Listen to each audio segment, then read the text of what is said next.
Coil लगाने के बाद इस पर रीडिंग जो आएंगी गेट टू एमीटर पे, एमीटर टू कलेक्टर पे 331 333 इतना आना चाहिए कॉइल लगाने के बाद। ये कॉइल लगी हुई है, कॉइल हटाने के बाद भी बताता हूँ। गेट टू एमीटर 0 आ रहा है, इसका मतलब ट्रांजिस्टर अपना ओके है इसमें। गेट टू एमीटर 0 आ रहा है, फिर भी मैं इसको 20 पे कर देता हूँ। 20 पे करने के बाद भी 0 दिखा रहा है। बाकी एक थर्मिस्टर होता है IGBT के बगल में, उसको भी चेक करना पड़ता है, वो भी देखते हैं। बहुत से लोगों का IGBT बार बार उड़ता है, तो इसका कारण ये भी होता है। थर्मिस्टर रीडिंग इसकी 70-60 ऐसा जाना चाहिए, 60-70 ऐसे आसपास आना चाहिए।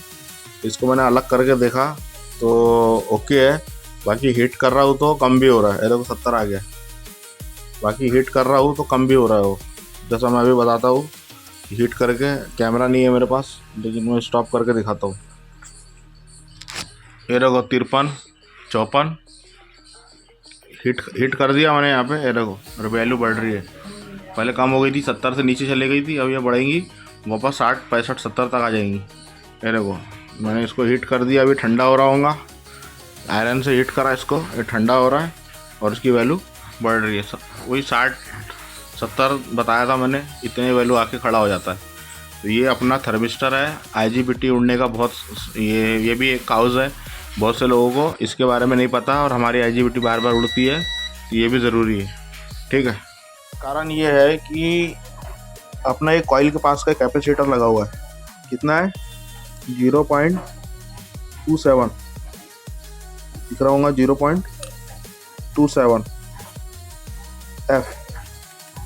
तो इसको अपने को चेक करने का है, तो अपने पास ये मल्टीमीटर चेक करने वाला, ये अपना फैरेड में माप सकते हैं, इसको एक अंदाज़ा ले सकते हैं। कभी कभी तो ओके दिखाने के बाद भी ख़राब रहता है वैसे ही। इसको अपन चेक करते हैं।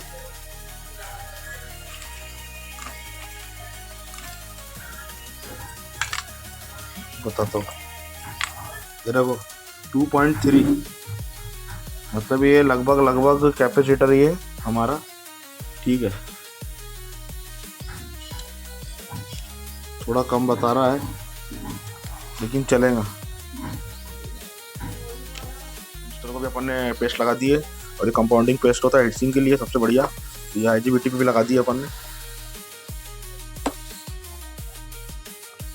पेस्ट। 1800 वाट के ऊपर में अगर इंडक्शन है इस तरह का PCB और 1800 वाट के ऊपर में है तो 25 और 120 सबसे बेस्ट होता है। बाकी 20 R भी आता है, 15 R भी आता है, बहुत सारे आते ही, ये देखो बहुत सारे आते ही, H21 और ये 15 वगैरह R, 15 और 120, लेकिन सबसे बेस्ट 25 और 120 तो ये लगाएंगे अपन यहाँ पर।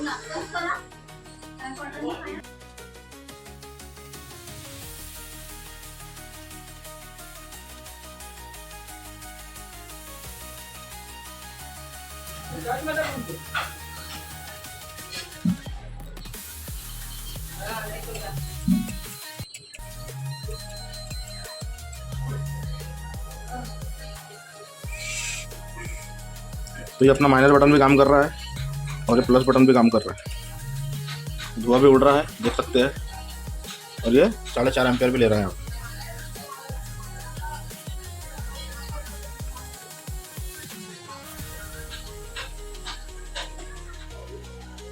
ओके हो गया, इसको अपन चेक करेंगे। अभी मेन में डाल देता डायरेक्ट, अपने को अपने पे भरोसा है कि सीरीज में क्या मेन में डाल दो डायरेक्ट। ये लगाया मैंने ऑन, ये मैंने करा इसको फंक्शन, और ये करा मैंने 14 16 15 19 और ये 2200 लास्ट है इसका। और ये एम्पियर देखो 4.2 ले रहा, 4.5 ले रहा, ओके है। 5 तक जाना चाहिए, मतलब 3.5 के ऊपर 4 5 6 ऐसा जाना चाहिए, 8 के ऊपर 7 के ऊपर नहीं जाना चाहिए। ये हमारा चल पड़ा, अंडा बॉयल हो जाएगा। फुल टेस्टिंग, ये अपना माइनस भी हो रहा है और ये अपना प्लस भी हो रहा है। बाकी फंक्शन बाकी के काम कर ही रहे हैं सारी बटने, ठीक है। वेट कर लेते हैं और देखते हैं फिर, तो फिर फाइनल टेस्टिंग करके 400 से 500 700 ऐसे इंडक्शन का जो वर्जन 3 है, जो टच वाले हैं उनका चार्ज है अपने पास। क्विक सॉल्यूशन होता है, वारंटी गारंटी बिल्कुल नहीं है, लेकिन काउंटर पे जितना मर्जी चेक कर सकते हो। तो देखो अभी चलता है वैसे, कोई दिक्कत नहीं होती। 90% तो कोई केस अपने पास रिटर्न आता ही नहीं है। देखते हैं। तो खतरनाक बॉयल हो गया ये।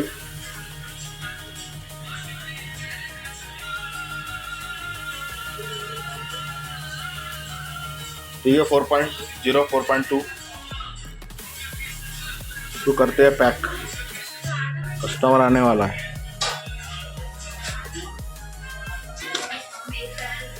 इनकी भी सर्विस कर दिया अपन ने, देख सकते हैं यहाँ पे ऑयल पीला पीला।